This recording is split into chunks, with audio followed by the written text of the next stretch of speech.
to another episode of Casa de Confidence. My friends, what do you do when the world goes dark? Literally. Today's guest, Laura Bratton, was 9 years old when she learned that she would lose her vision. But what she didn't lose was her light. In fact, she became a guiding one.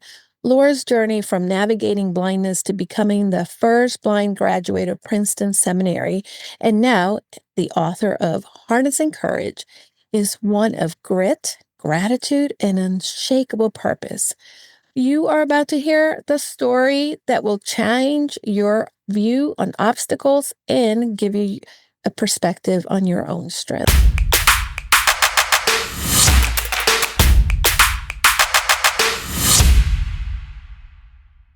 Thank you so much for being here, Laura. Thank you for the opportunity. I appreciate it. Yeah, I started by sharing a little bit of your journey. Now take us back into that moment that you were 9 years old. And what do you remember feeling when you first learned that you would lose your sight? Yeah, so there was one distinct moment. So right before, as I was 9, right before I started third grade, my mom, being a teacher, noticed she's holding books a little bit closer to her face. Mm. So just really thinking nothing of it, we'll go to the doctor, get some cute, pink glasses, and she'll start her third grade with cute glasses. It'll all be fine. So we make an appointment, and my mom and I went to the regular pediatric ophthalmologist, just assuming a quick routine yearly checkup, no big deal. So they dilated my eyes. I remember reading all of the letter, the biggie, all the letters on the chart. And then after the doctor came in and looked at my eyes, I can just still see in my mind's eye, he just rolled away from me and looked directly at my mom and just very serious said, "There's a major problem going on, and I need to refer her to a specialist." Again, my mom being a teacher and me getting ready to start third grade, her response was, "Okay, great. Well, let's schedule it maybe sometime during fall break or Christmas break, and we'll take care of it." And his tone completely changed again, and he just said, "No, you don't understand. There's a serious problem going on in her eyes. You're not going to lunch. You're going to leave my office and go directly to the retina specialist. This has to be addressed immediately." Wow. The gift of being a 9-year-old was that my mom could process it emotionally, and she could call my dad and say, "Meet us at the retina specialist." So obviously they could process and knew what was going on.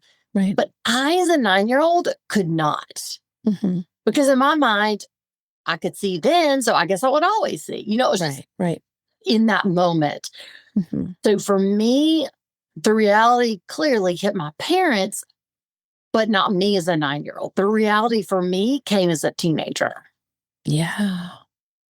Tell me a little bit about that time when it finally came and you started to experience. Yeah, so it finally came at the end of middle school. And again, there was a distinct moment. I was in a geography class, and the teacher said, "All right, start copying down the notes on the board." So as I'd done forever, I grabbed my notebook and I grabbed my pen and I looked up at the board, and all I saw were these black, shadowy, blurry images. They weren't letters, they weren't numbers, they weren't shapes. And so I thought, well, that's weird. The teacher just hadn't got the magnification correct. Mm-hmm. So I went back down my notebook, looked back up at the board, and that's still all I saw. So not thinking anything of it, I just leaned over to my neighbor and said, "How are you copying down the notes on the board? Mm-hmm. There's nothing to write down. It's not clear. It's all fuzzy." Her response changed my life completely. She just leaned back and so casually said, "Laura, what are you talking about? The print is completely normal, like it's been forever. Wow. There's no issues with it. It's not fuzzy." I just dropped my pen and just sat back in my chair. And that's when the diagnosis of a 9-year-old became real to me. That's when I knew, okay, I've just lost a significant amount of sight, and this is actually real. That diagnosis that I received as a 9-year-old really is happening. Yeah. What was the diagnosis? So it is a very rare retinal disease. It still does not have a name because it's that rare. Right. Even now, I've done extensive genetic testing. We've done family tree on both sides, all the way back. We've done everything we can, and there's not a diagnosis, a name. It's just an incredibly rare retinal disease. So basically, in the most simple form, this is not scientific. This is my description. The cells of my retina are dying. Hmm. So my optic nerve is perfect. My visual cortex is perfect. It's just the retina that perceives all the images isn't working. Wow. You know, many of us fear losing control, Laura, and you literally lost the ability to see your surroundings. Yes. How did that shape your inner world? So my first reaction was denial. Mm, And what I mean by that, it was, oh, this is not that bad. Oh, it's not permanent. Exactly what you said. Oh, I'm not losing my sight forever. This will just come back really soon. I can just pray and this will come back. I'm just manifest and this will come back really, really soon. Yeah. So it was complete denial. Even if you said to me, you're going blind? No, I'm just losing a small amount of vision. To me, that was a big difference. Yeah. Yeah. The denial didn't last that long. And what it transformed into was, I can't. That was my mindset because my experience was, this is just too hard. Yeah. Literally every single part of my life has to change and I have to adapt in every single way. This, as a teenager, at this point, I'm in high school, it's just too hard. Yeah. Yeah. In high school for a teenager is hard as it is. It's hard. Everything is going well. Yeah. Yeah. You know, there's a beautiful tension in the story between grief and gratitude, I believe. Yes. And 100%. for many of us, right, we see these emotions in the total opposite sides of the spectrum. Yes. But when did you figure out that gratitude and grief can kind of coexist together at the same time? So it was definitely a process. There wasn't like one defining big moment where I just woke up and realized that. The way that I was thankfully able to get to that place was first the support around me. So as I'm saying, I can't, the gift was the support around me was saying through their actions, you can. So what I mean by that, a practical example was my parents would tell me every single day, we don't know what the future is going to be, but we're going to take it day by day by day. We don't have to figure out 30 months from now, much less 3 years from now. We just have to figure out today. Today. Oh, that's so good. Yeah. This doesn't sound like when I say it, it's not going to sound like a strength. But another major source of support was, so I have one older brother who's 5 years older. He didn't treat me any different. He still treated me. Yes, is that annoying little sister that drove him crazy? Like, you just go away, leave me alone.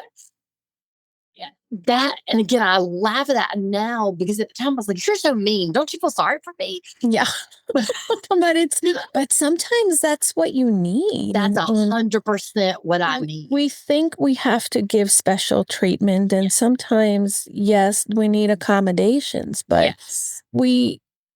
I think that there's a level, and I know, you know, and I often talk about my grandmother who had her leg amputated, but she wanted normalcy. She didn't want to be treated like something was wrong with her because she was missing a leg. She was still who she was. She was still who she was, 100%. Yeah, and that's the gift he gave me, was he was teaching me through his actions, you're still you.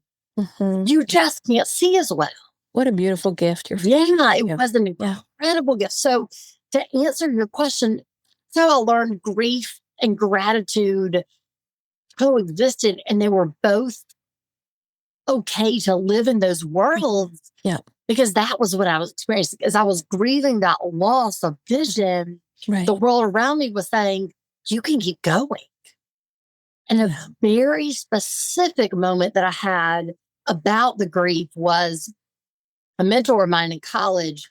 I don't remember why we were meeting, but she was the administrator. And at the end of a meeting one day, she just said, Laura, I just want to let you know, you think you're finished grieving. You think you grieved the 4 years of high school and now you're done and you can move forward. I want to let you know moving forward doesn't mean stop grieving. You will continue to grieve every single day for the rest of your life. Yeah. And again, in my college freshman mind, I thought, oh no, I'm good. I've done the grieving thing. I'm ready to move on. Yeah. What she gave me was the grace of permission. Wow. She allowed me to do exactly what you perfectly put into words, grieve and gratitude at the same time. Yeah. I didn't realize they could coexist.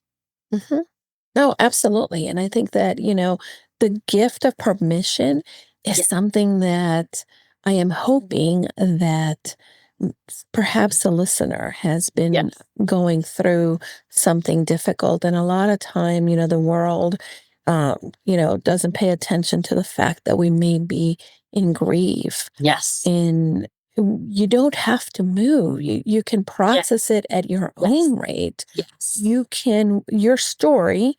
Yes. It's your story. It doesn't have to look like anybody else. Right. And that is my deepest hope and passion is, like you said, someone will listen to this interview and they can receive the gifts I received from that mentor, the permission. Because again, what she said to me literally was, Laura, continuing to grieve does not mean you're not moving forward. It does not mean you haven't accepted your new normal. To grieve is not a weakness. To grieve just is part of your human experience. That's right. And you've lost a major sense. Of course you would grieve. Absolutely. That permission to do both. So wise, so wise. I see that, your journey definitely involves grit and overcoming adversity. And grit is often something that is misunderstood, right? What does grit mean to you? And do you practice it? And how do you practice it daily? Yes, and yes. So, yes to all it above. Yeah, I love it. The way that we often think about, or the way I often think about grit is just grin and bear it, sweep it under the rug, don't get emotional, keep going, keep going, keep going. The way I've learned grit, and I love Dr. Angela Duckworth's work, is grit. The true grit is having resiliency and having tenacity moment by moment by moment. Oh. Small goal by small goal by small goal. Yeah. Small, tiny goals. Yes. I love it. I'm a tiny habits coach, and I teach that, and I work at incorporating that into my life because I'm a person that wants to go big, but sometimes you just need to take the next best step and keep going. Yeah. Right. And the gift, you can't have that big goal, but yet take that big goal and then break that down into tiny, small, manageable goals.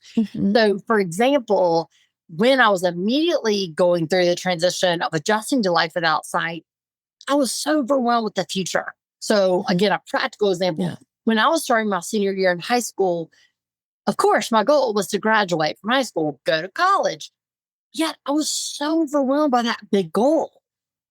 What I learned to do that August before I started my senior year was say, all right, all the grit for today just looks like thinking about where I want to apply. And then the grit for tomorrow is just getting the applications for the school I want to apply to. And the next day is just starting those applications. So again, that's what that day-to-day grit looks like. Just saying, okay, what is the one goal for today? Yeah. And actually living that. That's so good. And I think that, sometimes we want to have it all in control. We want to know what it's coming, the picture, but it's the small unseen moments that require the most courage. And I wonder what other small moments in your journey have really been the ones that are small but really unseen and created an impact in your life? So connecting the grit and the gratitude. Mm, And what I mean by that is as I break down those small moments, mhm, like again, again, I'll tie the gratitude together. What I mean, again, in those high school days when I was such in a state of panic, yeah, in a state of depression, it was an amazing goal just to say, all right, my goal is just to get through 8 o'clock to 10 mm, o'clock, just that yep, 2 hour block in the morning. that's right. And then once I got to 10:01, be grateful. Oh, wow, my panic attack was a little bit less today than it Yeah, was yesterday. mhm, And that's the gratitude. And that's enough. yeah, So yeah, again, just like you said, I want my gratitude to be like something major, right? Some yep, world changing event to be grateful for. yeah, What my experience told me was be grateful the depression was a little bit less. Be grateful that I slept a little bit better that night than I did the night before. yeah. Gratitude is a great tool.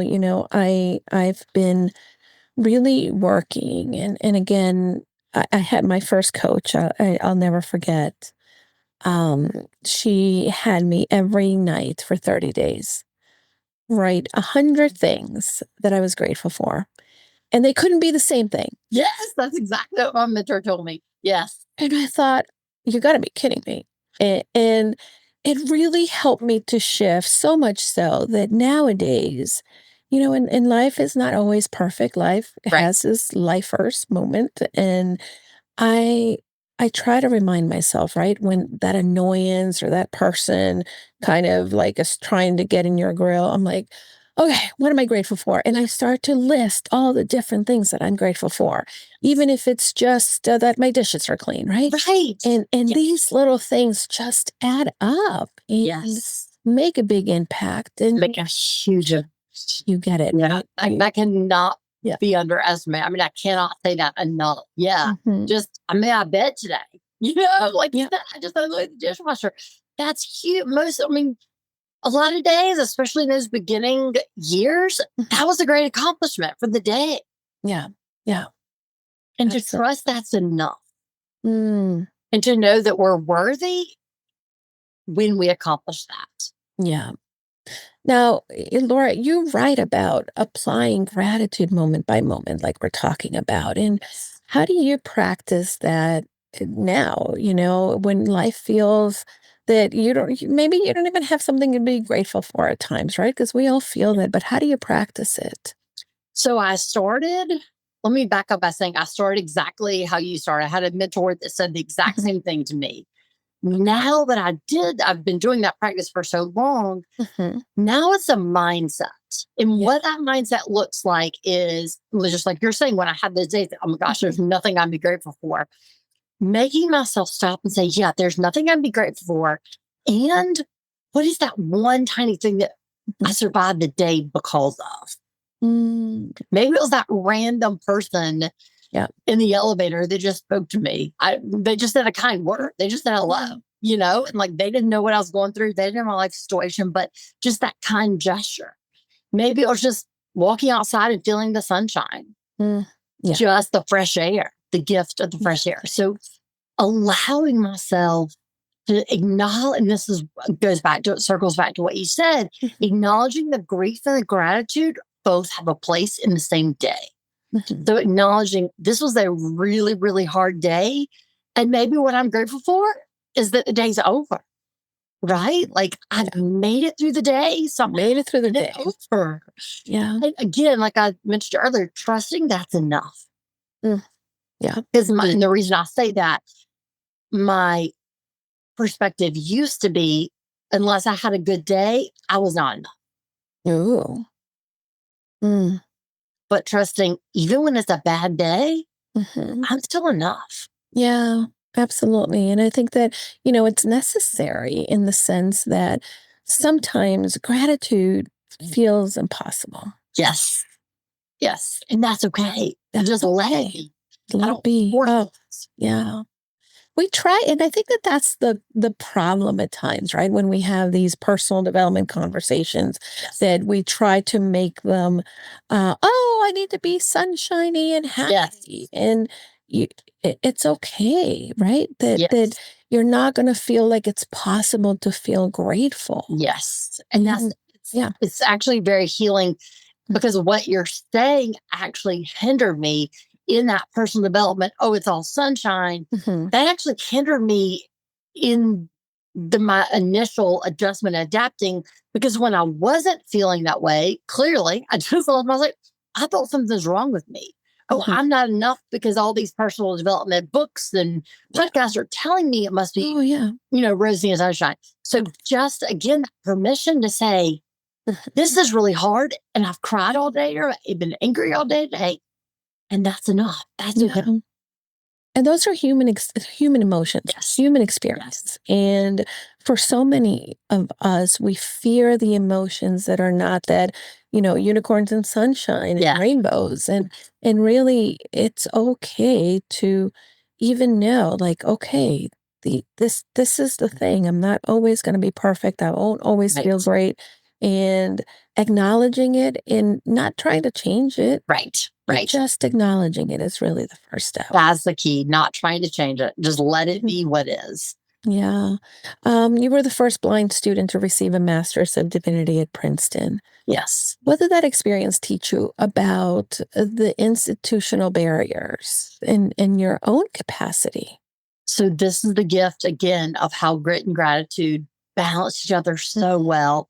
So being the first, they told me clearly, we don't know the resources that you need. We are willing to provide the resources if you tell us. Okay. Tell us what you need and we'll provide it. The way the grit and the gratitude comes in is it took a lot of grit for me to advocate for myself and say, here's Yeah. exactly what I need. Because I had to learn to be very, very clear on this is my need. This is why I need this. And this is how I need you to provide it. The gratitude piece was being so grateful that they were willing. They were willing. Yeah. Yeah. What were some of the things that you had to advocate for yourself? Was it the space or was it? So it was very practical. Okay. As a person who's blind, you get double time on test. Okay. So I would say to them, instead of being in the classroom with everyone else who have 45 minutes to take a test that was on paper, Mhm. I need to be in a computer lab basically by myself at Yeah. a company with double time. So I need an hour and a half to take that test. Okay. Again, a lot of the textbooks rather than print have them in PDF format. So contacting the publisher to get them in PDF format. Mm. So just very practical examples Yeah. that, again, that forced me to advocate for myself. And that takes a lot of grit. Yeah. It's a You have to practice. know what you need. Yeah. It's a practice. And sometimes, we have to really stop and think exactly what you said. You have to Yeah. know what you need and Yeah. ask yourself, if this was going to be easy, what would it take? Right. What would it take for it to be Right. easy? Right. Or not easy, but doable at times, Doable. right? 100%. Right. Yeah. Right. Now, was there a moment when you applied to the program? I have a friend that has a master's in divinity. I have a few actually, now that I think about it. I have a couple friends that have a master's in divinity, and I saw what they went through in their program. Was there a moment that you felt like, oh my gosh, what did I get into? 100%. That first, there are more days of that than not. That first Thanksgiving Mhm. break, winter break, I thought, should I even come back? It was yes, Yeah. absolutely, Mhm. absolutely. It was incredibly, incredibly challenging intellectually, spiritually, so many different ways. Yeah. So yeah, it was incredibly hard. Totally aside from the adjusting to the blind. Yeah, of course. I mean, how it's a big thing, and perhaps the listeners, maybe someone is sitting down and doesn't understand specifically what is the Masters of Divinity. What does that entail? Sometimes people say, "Are you a minister?" Or tell us more about that. And what was the thing that inspired you? What prompted you to go after a master's in divinity? So, a Master of Divinity is the study of theology. And specifically for me, it was the academic study of Christianity. So, what that looked like in those 3 years was studying Greek and Greek scripture, as well as just philosophy. Mm. So, go both in the Hebrew, the Greek, just the historical background of the Christian church, as well as today's scripture, ethic, mission. Mhm. The reason I went into it is 100% from my personal experience. Love that. So I majored in psychology in undergrad. So I focused on the psychology, the mind, how our mind works. But through my experience, I knew that healing wasn't just mental. It was mental, it was mind, body, spirit. Mm. It was, Yeah. and it wasn't those pieces separated. It was all connected, intertwined. Oh, you cannot separate it. Right. Sometimes we try and Right. and we're really doing Right. ourselves a disservice when we Yes. try to think, okay, I'm just an intellectual person. Right. Or I'm Right. just a body. Right. It Right. all interconnects. Yeah. Right. Yeah. So that's why I studied theology, is to have the understanding of how do we heal when we've experienced trauma?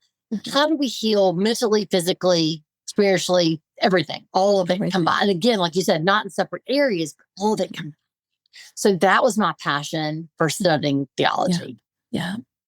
I so have so much admiration because I know that it's not an easy path, but I No, love that you did it to pursue and to understand. But also now I am confident that the people that you work with individually as a coach or as a speaker, that they're benefiting from your work and your experience, and also your faith, because I would imagine that you had to not only navigate faith, but also your feelings. absolutely. And again, those aren't separate. Yeah. Yeah. And that's the gift of having that training, is that I'm able to work with people of all different faiths, Hmm. and and how does that weave into their mindset, their belief system, their healing power? Mm. But that is an incredible gift that I can guide someone as Yeah. the whatever their faith might be or not be, Yeah. Yeah. whether maybe their faith in nature, whatever it might look like, help them connect that to their healing power. Yeah. I think that, faith is something that I know in the times that whether I needed to heal physically or spiritually or mentally, these are things that kind of went by hand in hand. Yes. Um, for UB Global, Yes. tell me more. What inspired you to start it? And how do you help individuals that are coming to you to harness courage for their lives? Because I think that that's something that we all need help with. Yes. So my passion through creating the organization, through the speaking, through the coaching, is to give back all the support I received, to pay forward the support I received. So just as I was sharing, when I was saying I can't, I can't, can't, it was the support around me saying through their actions, you can. Yeah. And if I had not had that support, I wouldn't have reached the healing where I am today. That was such an incredible foundation. So what I did not want to do is just say, okay, I received that support, good for me. End of story. Yeah. What I was deeply passionate about is saying, I want to now be that support in the work. So pay that support forward, be that coach, be that speaker that provides that voice of support to others that I work with. So that's specifically my passion for creating the organization. And then what I've trademarked is experiencing grit and gratitude. So all that I do as I'm working with people, as they experience loss, as they experience change, it's filtered through the perspective of how do we apply the principles of grit and gratitude to navigating through. Yeah. And my whole goal is not to give people, okay, listen to me, do this, and you'll be great. But It'll be great, right? It doesn't happen. rather to be a guide, to say, how do I be one support in your life as you heal, as you move forward? Yeah, beautiful. I think, we all have a purpose in which when we come into others' lives, and the same when people come into our lives, right? Yes. There's a purpose that has brought them, and they become that support system.